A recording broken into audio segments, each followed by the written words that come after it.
is LBC. From Global, leading Britain's conversation, the Nigel Farage Show. Mr. Nigel Farage. Thank you, Donald, and good evening, everybody. Well, 2 weeks ago, I wrote a piece in the Daily Telegraph where I said, I fear that the great Brexit betrayal has begun. Oh, and everybody said I was over the top and I should give them time and wait and see what happens. Well, today, in my view, that became official government policy. Because what this paper put out today, and argued for by David Davis, says is that we are going to have an interim transitional arrangement whereby we will stay in a customs union with the European Union. So let's just think about this. We vote Brexit on June 23rd, 2016. It then takes the government 9 months to trigger Article 50, and then we're told, don't worry your poor little heads, we've got 2 years to sort it all out, and by the end of March 2019, we'll be out.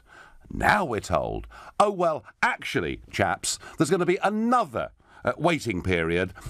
2 years, perhaps 3 years. We hope to have it sorted out by the time of the next general election. And after all, we have to do this because big business wants it. We need to do what big business tells us. Well, these are the same big businesses, the same CBI organisation, who wanted us to join the euro, who wanted us to vote to stay part of the European Union, and who are now pushing for us to stay part of a customs union. They act in their own financial interests. They don't act in the interests of the country, least of all in the interests of the democratic will of the people of this country, as expressed in that referendum last year.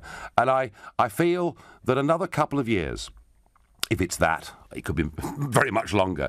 What does it do? Well, it smacks to me of delay, of dither, of weak leadership without vision, and it lowers our standing in the world.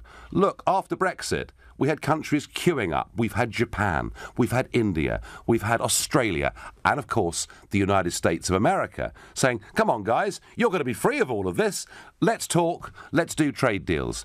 The impact of what has been said today is that we would not be able to enact a free trade deal with anybody else until at least 2022. In fact, Donald Trump would be coming towards the end of his second term as president before we could put in place a trade deal with America. So I feel strongly about this. I do think the great Brexit betrayal has begun. I think the motivations behind it are clear.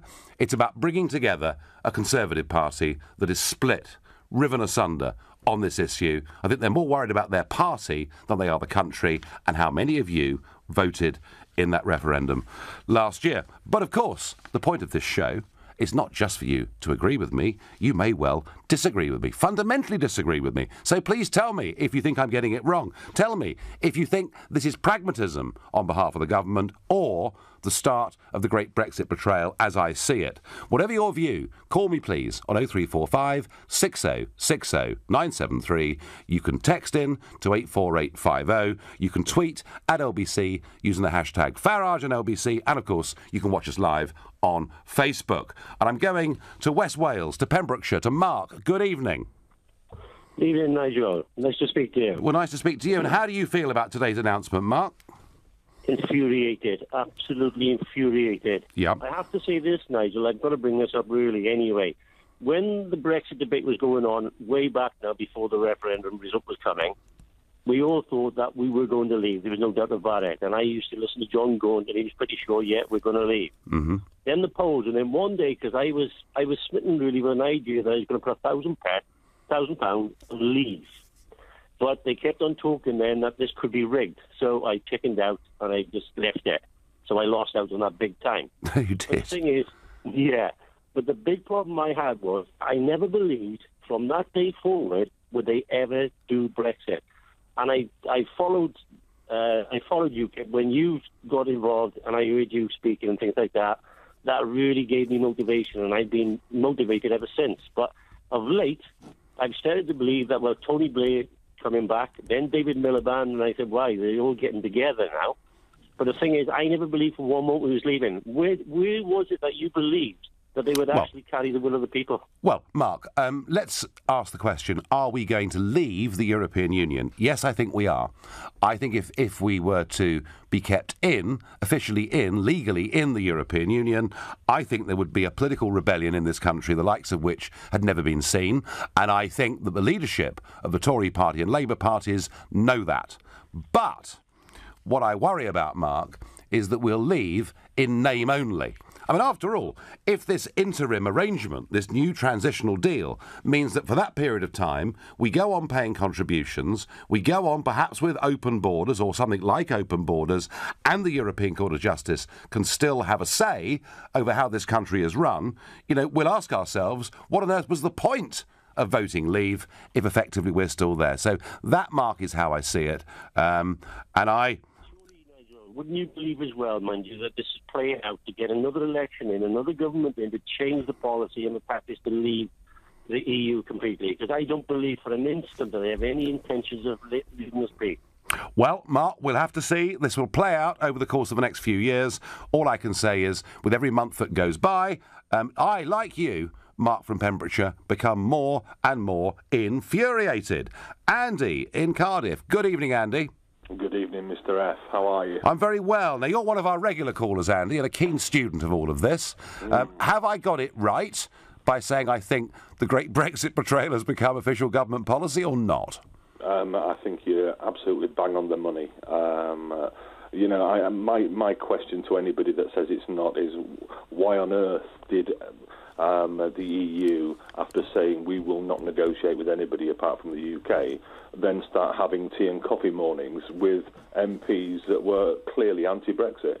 And, were they discussing the niceties of the day, or were they actually discussing ways to put the spanner in the works? Just to remind people, Andy, because people might not remember, that they're not as keen as students as you, but this was the idea that we could only negotiate with a central body for all 27. We weren't allowed to speak to countries individually, and they in turn would simply deal with the UK government. And of course what's happened is Nicola Sturgeon has been across to Brussels, Carwyn Jones from Wales has been across to Brussels, and Jeremy Corbyn has been across to Brussels. And it sort of looks to me rather like a sort of policy of divide and rule coming from them. But in terms, Andy, of a negotiation, I mean, it's very interesting, wasn't it?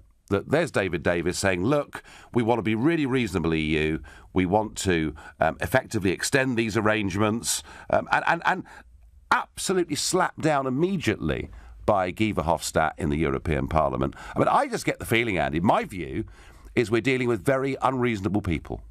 Oh, absolutely. I think that what's happening is David Davis is in danger of actually losing his credibility.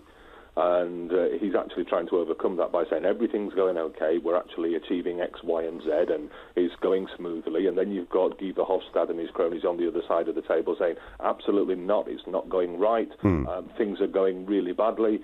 And that's a negotiating stance of anybody on the opposite side of a table. I mean, that would be a great shame, Andy, in my view. I like David Davis very much on a personal level. I shared platforms with him all over the country during the referendum campaign. I think he is very sincere in what he wants to do. I think his problem, Andy, is that the party that he's the chief negotiator for is split. You've got on the one side of the cabinet the Philip Hammonds, on the other side of it the Boris Johnsons, and I think they're trying to steer a path through the middle that keeps the wretched Tory party together rather than getting on with the job. That's my view. Andy, as ever, we love to have your call. We have our regular callers. The last few nights they've all been first-time callers, but we always have some regulars like Andy that really follow this stuff very, very closely. Luca is calling from the delightful Brockenhurst in the New Forest. Good evening. Hello, Nigel. Hi there. So how do you feel about today's announcement? So I think that I don't necessarily think it's a betrayal of any sort. Okay. But I do think that the Tories are kind of putting the wedge in and taking things back and thinking about their party a bit more than the country. Yeah, that's my view. But we've got to think about the practicalities of this proposed customs union in the interim period between now and, of course, when we get the free trade agreement. We have to have something that fills the gap, don't we? If we get a free trade agreement. I mean, we should. I mean, logic, Luca, logic says that, of course, the EU should wish to carry on with us in a free trade arrangement. After all, they're selling us 60 or 70 billion pounds of the goods more every year than we're selling them. The trouble is that you've got Monsieur Barnier and my friend Mr. Verhofstadt, and their worry is that if the UK leaves on what are seen to be good terms, everybody else will want to leave as well, and that's the problem, isn't it? Yes, it is. But, I mean, if we don't have anything in place, I mean, think about the business implications. I mean, you won't be able to trade with the EU if we don't have any sensible terms in... Well, look, let's just think about this. So, already, a majority of our trade is done with the non-EU world. And as you and I are speaking, there are containers from China being loaded on lorries in Felixstowe and other ports around Britain. You know, if we can manage to trade with the rest of the world with our Operation Stack on the Kent motorways every day, I'm sure we can do it with the European Union. And don't forget, actually, if the EU were to try and engineer an impasse with us on trade, they would have BMW and every other major country in Europe screaming down their neck. So I think business pragmatism... I mean, I understand what you're saying, that we need to put some technical rules in place to make this work. The bit, Luca, that gets me is that effectively we are kicking the can down the road. You know, we are delaying the point at which the will of the people has any possibility of being enacted, and it's now looking like 5 or 6 years at a minimum. Yes, and I think that's absolutely outrageous. I mean, Theresa May needs to get her act together and sort everything out. Talking of Theresa May, isn't it interesting that the first really official position we get on the most important issue of the day, and where's the Prime Minister? Still on holiday. Luca, I thank you very much for your call. You're listening to The Nigel Farage Show, exclusively on LBC, live from London, and it's 7:15. So we're going to stay in a customs union with the European Union for some years after we apparently leave the European Union. And that leaves people like me, yes, infuriated, to quote one of our earlier callers, and feeling that the great Brexit betrayal has begun. But maybe you think it's a sensible, pragmatic thing to do. On Twitter, Nathan says to me, in today's society, isn't what is good for business and the economy also good for us all? Stop your crusade. Well, Nathan, let's have a think about this, matey, shall we? They want open-door immigration, the lowest possible wages. Oh, and Nathan, they wanted us to join the euro, which would have been a catastrophe. No, what is good for giant multinational businesses is not necessarily, in fact, almost in my view, unlikely to be what is good for the whole country. Why do I get the feeling that Nigel Farage isn't going to be happy tonight?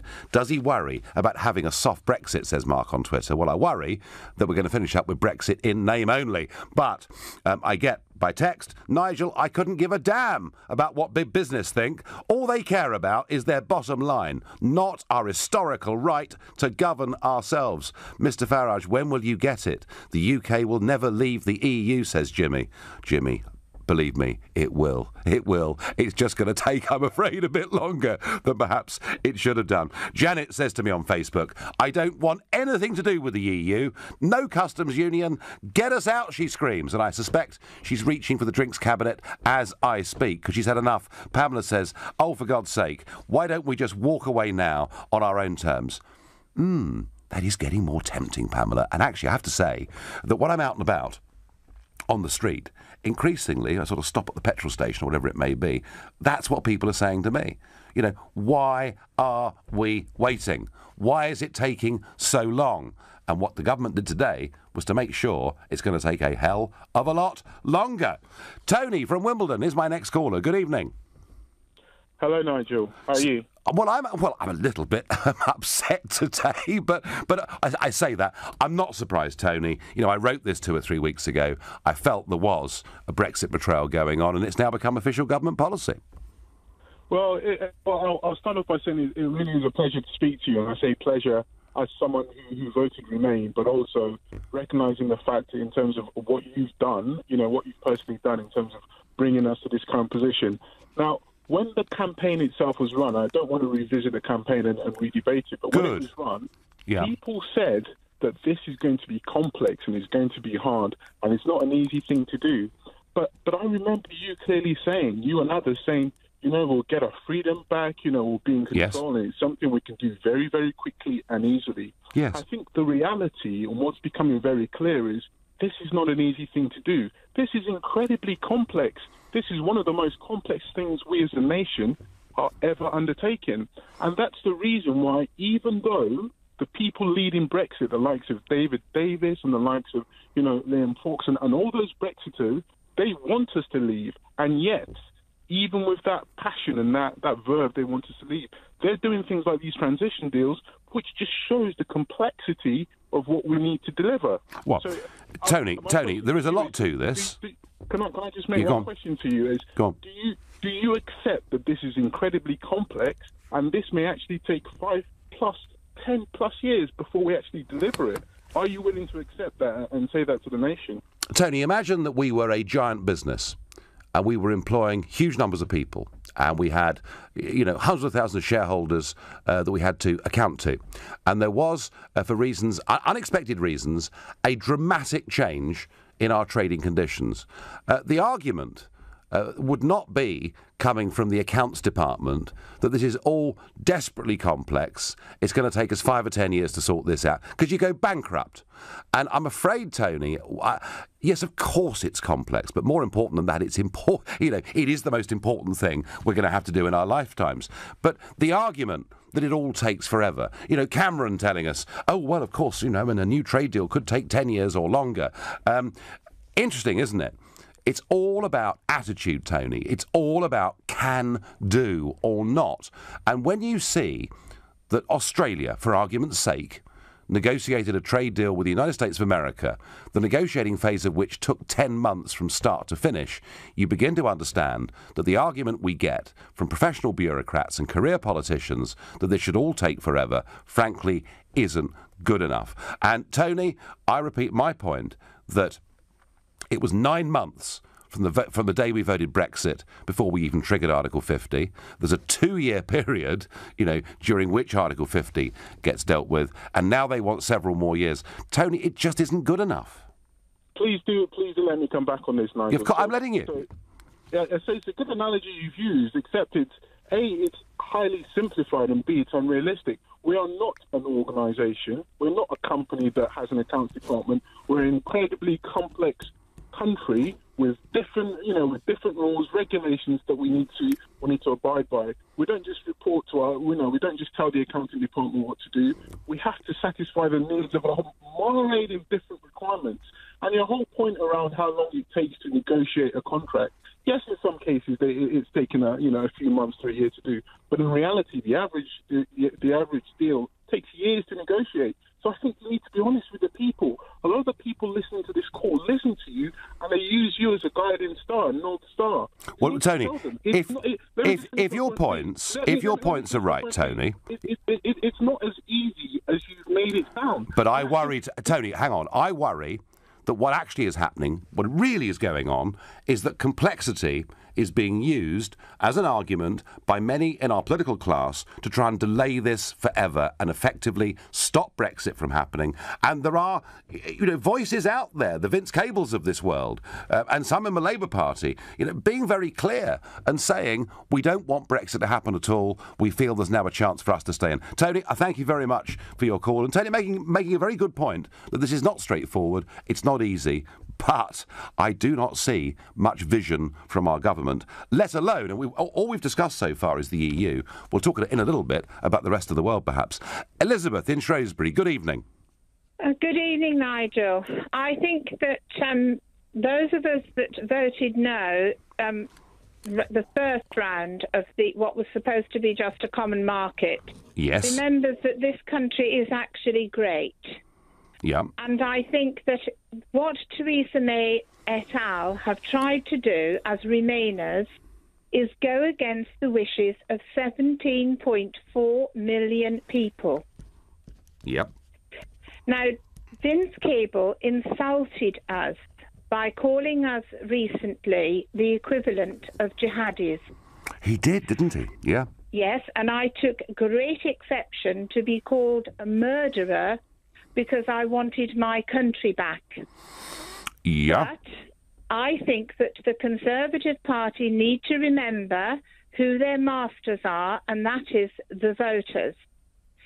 And that there are many Conservative MPs with wafer-thin majorities.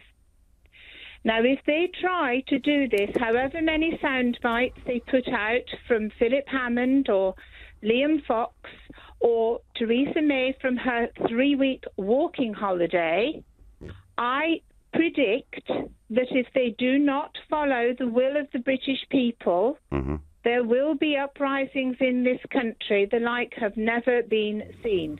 We need to leave, and leave as quickly as we can. Yeah, well, unless Theresa May gets a grip on this and a grip on her own party, of course, she can just keep on walking, can't she, for years and years to come. Elizabeth, I'm with you, and I don't think that the London commentariat and most of our political class actually understand just how strong passions are out there round the country. People who voted Brexit, many of them believed it with their heart and soul, and they are going to be, Elizabeth, I agree with you, absolutely more than furious. They'll want action if it's not delivered. Elizabeth, I thank you for your call. Nigel, Theresa May couldn't run a church fete, let alone the Brexit negotiations, says Laura from Essex. Well, it just would be nice, Laura, if she was actually here with this important government paper coming out. Looks to me like Philip Hammond really is the Prime Minister, and he's in charge, and I bet he was very happy with the announcements today.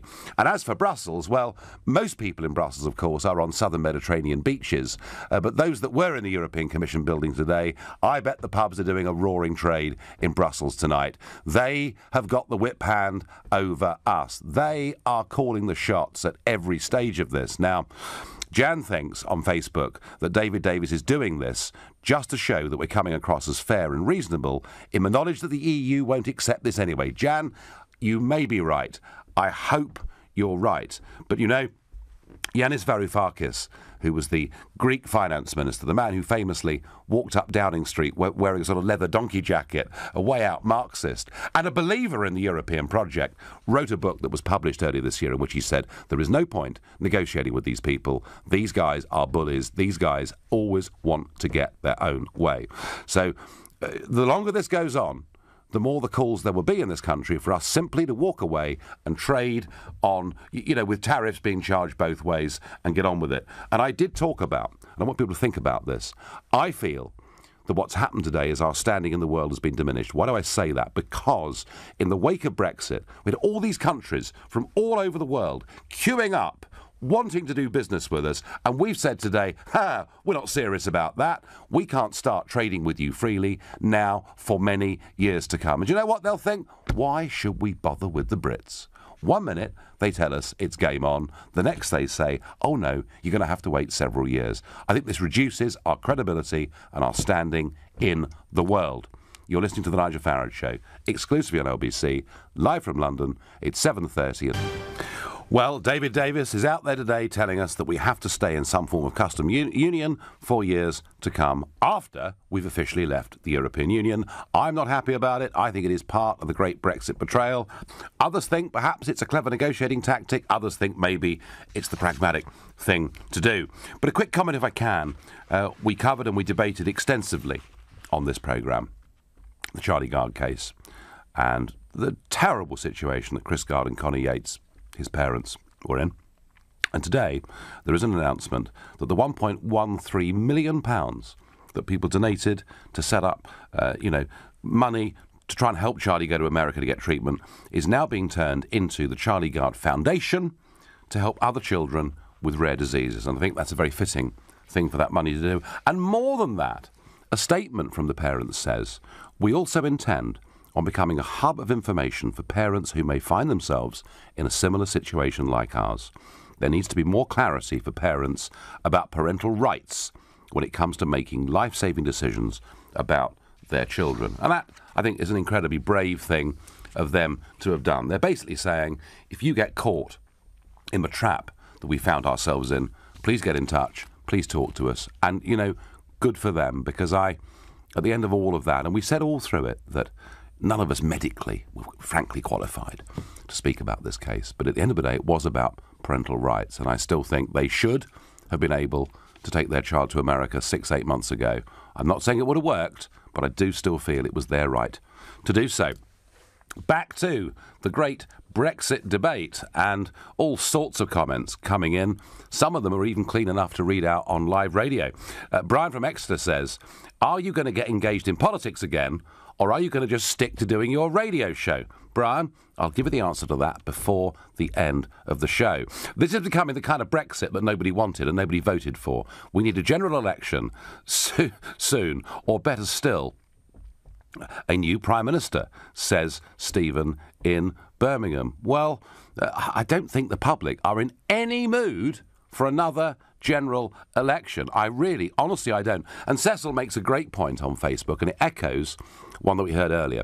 He says, I was actually encouraged by the proposals today in that it puts the ball firmly in the EU's court. And if they say no way, then we can simply walk away. Well, fine, Cecil. But, you know, they're saying the reaction we're getting today from them is they won't even engage with this because they want us to agree to a Brexit bill, etc., etc., etc. And I wouldn't be surprised, Cecil, if David Davis, in his heart, might not agree with what you've just suggested. That David Davis may think, right, the clever way to play this is for us to be generous in every way we possibly can be. And if they are absolutely behave like many of us think they will, then we simply say, goodbye, we're off, we're not paying any more money, we're gone, we'll trade with you on WTO terms and open ourselves up to the rest of the world. Even if David Davis himself thinks that, the British Cabinet and governing party doesn't. And that's the problem here.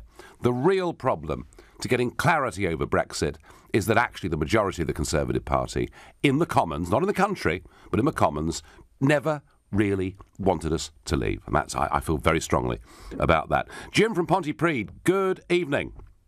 Good evening, Nigel. Now, Wales, of course, we were always told, Jim, that, Wales would, of course, because Carwyn Jones told me, when I did a debate with him in Cardiff, that Wales, of course, would vote firmly to remain in the European Union. And Carwyn Jones is a prat. Hang on, we haven't quite got to the watershed yet, Jim. But, of course, Wales did vote to leave, did it not? It did, and we are still of that mind. What we want is action. Yes. We have had people talking, and you yourself quit halfway through the job. And 25 years wasn't bad, Jim, was it? No, you went through, you were a prime mover in Brexit before the referendum. Yep. You achieved that, and then walked away and left the Conservatives to sort it out. Well, Jim, had they asked me to play a role in it, I would have done. But I'm beginning to see today why they would never have asked me in the first place. Yeah, I'm sure you would have liked to have been the ambassador to the United States, but never mind about that. Well, that was a slightly separate thing, but it was a fun idea for the president, certainly. But Jim, tell me, as somebody who wants action, how are you feeling tonight, knowing that we're going to stay in a form of custom union for some years after we officially leave the European Union? Same as I felt since the 24th of June last year, when we didn't spot the money and walk away. Sick to death. Okay, so Jim, you're of the opinion we just walk and don't waste our time, yeah? Absolutely, and on the way we ditch the remoting MPs who are undemocratic. They don't believe in democracy any more than the Queen does. Oh, no, Jim, you're quite wrong about that. They do believe in democracy. Vince Cable and others do believe in democracy when the result goes their way. Jim from Pontypridd, whose views on this were fairly clear. Chris from Blackheath, good evening. Good evening, Nigel. How are you? I'm all right. So is this the wise thing to have done today, or is it part of a betrayal? It's not part of a betrayal. OK. What today, Nigel? Today is what? The 70th anniversary of partition in India? Yes. So India became an independent country today, yep. I believe, and Pakistan yesterday. Yes. Now, if you sit there and if Jinnah was alive today, would Jinnah be sitting there and saying, this is the Pakistan that I envisage? I can't even say the word now, but you know what I mean. I don't think he would, no.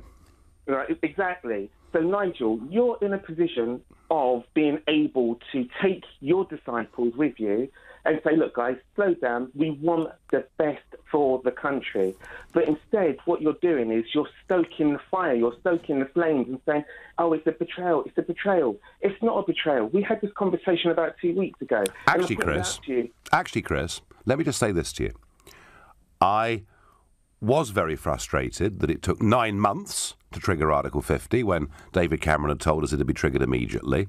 But I did, Chris, actually accept the Article 50 process. I accepted that under this treaty, this is the process, the legal process that we ought to go down. And I have said that OK, if it does take 2 years, it takes 2 years. I hope we can get it done quicker. My problem now, Chris, is this. 9 months to trigger it, 2 years to be part of it, and now 2 or 3 years, or goodness knows how long after that. I'm not trying to stoke the fires, but and I've also, Chris, by the way, been reasonable about the settlement, accepting we have obligations up to the middle of 2020. I have actually been reasonable about this, but I now begin to get the suspicion that there are many, Chris, in our political class who want to just kick this down the road forever and ever and ever in the hope that it won't happen.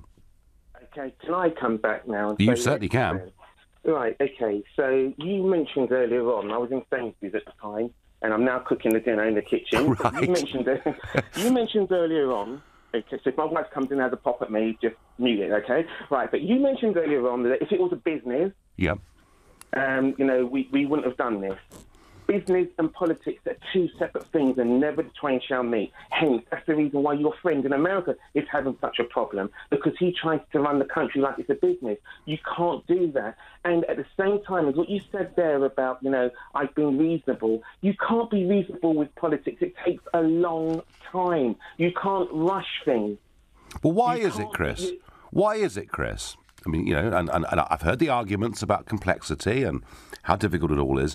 Why is it that little countries like Singapore, South Korea, Chile, Switzerland, and indeed the slightly bigger Australia, how is it that these countries are able to negotiate and conclude trade deals all over the world in, a fraction of the time that it took the European Union to have a trade deal with Canada? And Chris, the reason I use the business analogy is that if you're a well-paid civil servant, it actually suits your book to say, gosh, this is complex, sir. It's going to take years and years. Do it may even see me through to my pension. That's the point I'm making, Chris, is I just sense there's a lack of urgency. And I also sense, Chris, and I've been interested to get your take on this, I also sense there is a lack of genuine vision from our Prime Minister, that they're still obsessing about the deal we're going to get with the European Union rather than our place in the world in a few short years.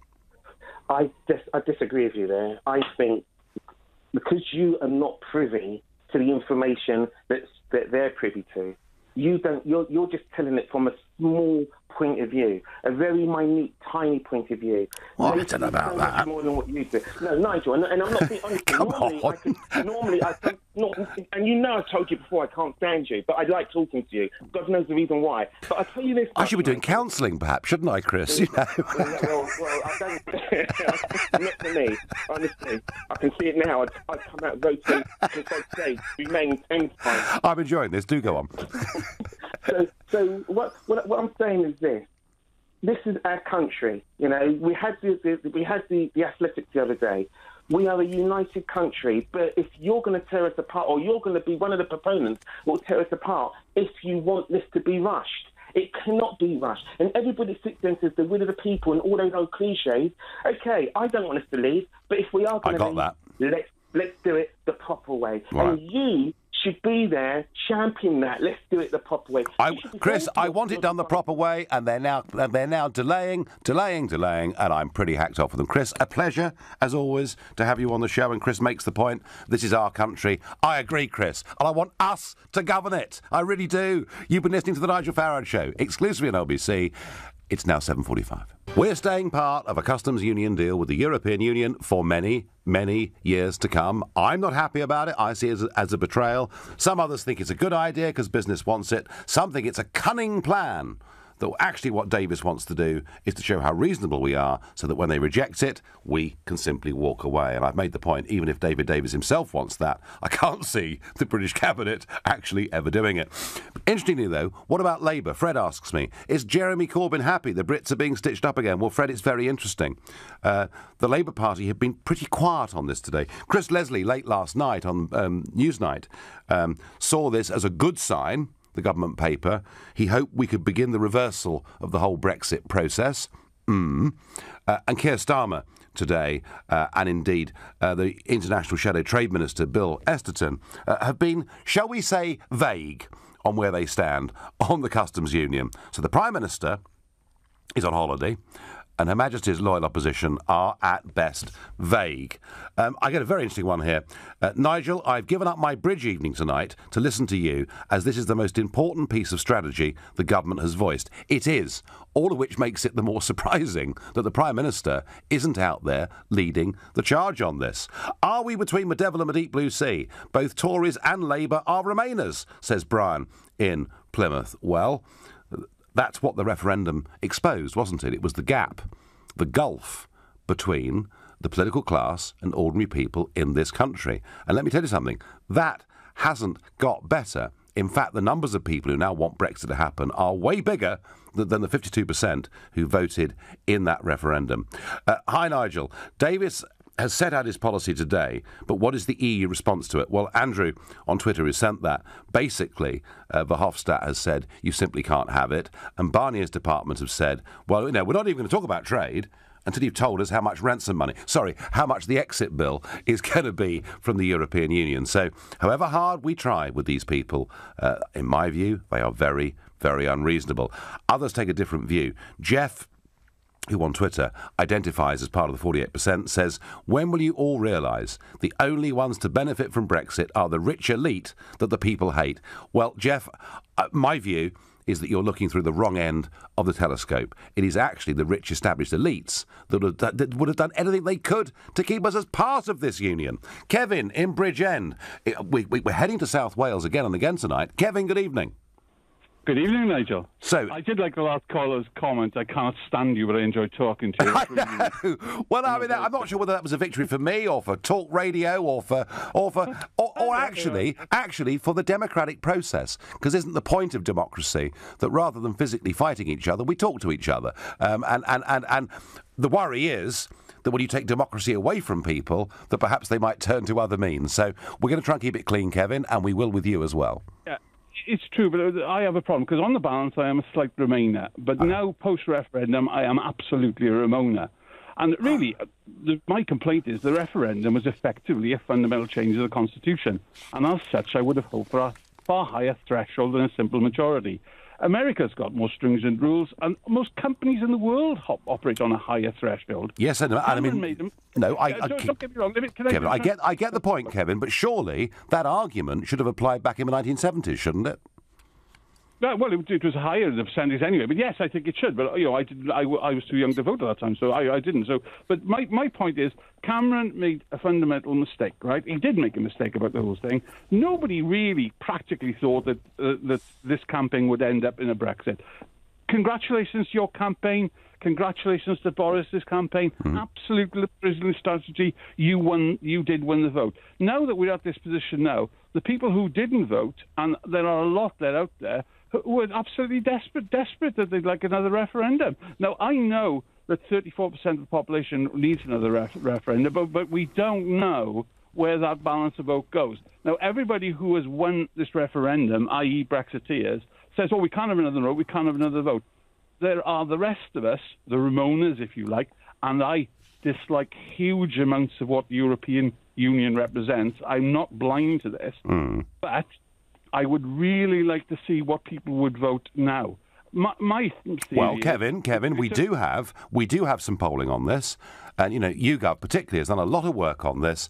And the last one I saw was that 70% of people now thought, however they felt on June 23rd last year, that the government should now simply get on with it. So there is now an acceptance, and it's interesting how status quo's reverse. The status quo view in the country now is that we voted to leave and we should jolly well do it. Well, the thing is, right, you can say that, and there can be tons of polls and whatever, and, the fact is, if that is the case, have the confidence of your conviction and let's have another referendum. And once that referendum is done, it is absolutely clear that the government should be kicked to wherever to get it done. But how? I mean, Kevin, this referendum wasn't the best of three. We were told by the Prime Minister it was the great decision we'd take in our lifetimes. And I have to say this, Kevin, had Remain won, 52-48, the prospects of us ever having another referendum would have been pretty much zippity. Kevin, I have seen the Irish bullied in second referendums. I've seen the Danes bullied in second referendums. I just don't think it's good enough, frankly. It is, right? Let me put it like this.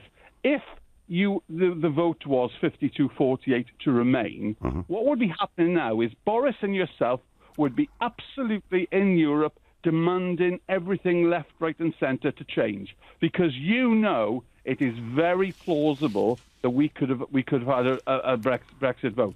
Now what we're left is everything's, as far as I'm concerned, it's all up in the air. It's a bit of a mess.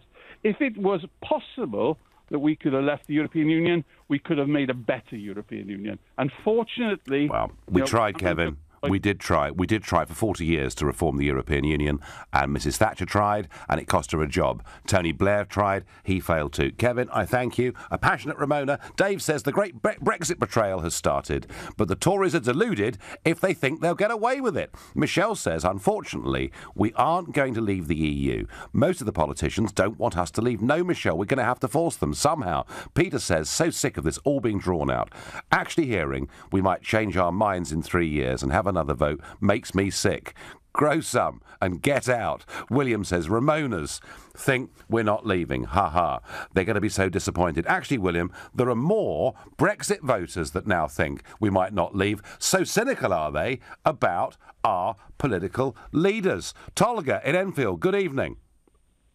Good evening, Nigel. How are you doing? So, is this a pragmatic, sensible thing, or are we being let down terribly? Well, once again, let down. Have we really, I've called you before and I've said this, have we really forgotten democracy? I mean, Vince Cable, who I have no time for, insulting the older voters is another story. But, Nigel, here's a surprise. We did not vote for a transitional period. No, we did not. I could understand a few months when we voted to leave. Yeah. But anything more than that, it's just unacceptable. And what part of leave did they not understand? All of it. Theresa May, what she needs to do is... Exactly. Theresa May, what she needs to do is get a grip on Brexit, get a grip of her own party and deliver what 52% of the United Kingdom voted for. Or there could be consequences. Yeah, no, I know, I get that. Tolga, I get that, I understand that. My last caller, very quickly, is Andrew from Gospel Oak. Good evening. Evening, Nigel. Let's have a best of 13 referendum, yeah, shall we? Keep going forever, shall we? Absolutely. 29, yeah. I'd just like to say I think that David Davis is, to date, doing pretty well from what I hear. And as a passionate Brexiteer, a member of UKIP, I'd like to say the clock is ticking for both sides. There's an awful lot of German exporters who are wondering where they're going to send their goods to fairly soon. Are they, in about 15 months' time, going to have to lay off employees from the production line? Exactly. Are they? Exactly. Andrew, you make a brilliant point. I've got to end it there. You make a brilliant point. The idea that business and trade only happens because we have a huge European Commission building in Brussels is a total willful misinterpretation of how the world has always worked. Now, I was asked earlier on by Brian in Exeter, am I going to get engaged in politics again or stick to my radio show? Well, Brian, at the moment, I'm rather enjoying the radio show and the debate. It's fun. Leading a political party isn't fun, but I stand by my pledge and my promise. If at the end of this process we haven't got the Brexit that we wanted, we haven't got the Brexit that we deserve, I would have no choice in those circumstances but to head back to the front lines of battle. We're not there yet, but today was very much a step, in my view, in the wrong direction. Frankly, it is not good enough to constantly being told we have to wait and wait and wait. Dither, delay, weak leadership, lack of vision, a reduction of our standing in the world with all those countries that want to trade with us. And, to echo Tolga, we didn't vote for this. We didn't vote for transitional arrangements, didn't vote for open borders, didn't vote to give away our money, did not vote for the European Court of Justice to continue to have say. We're going to get very angry if this continues. You've been listening to The Nigel Farage Show on LBC, live from London. I'm back tomorrow evening from 7 o'clock. Coming up at 10, it's Ian Collins.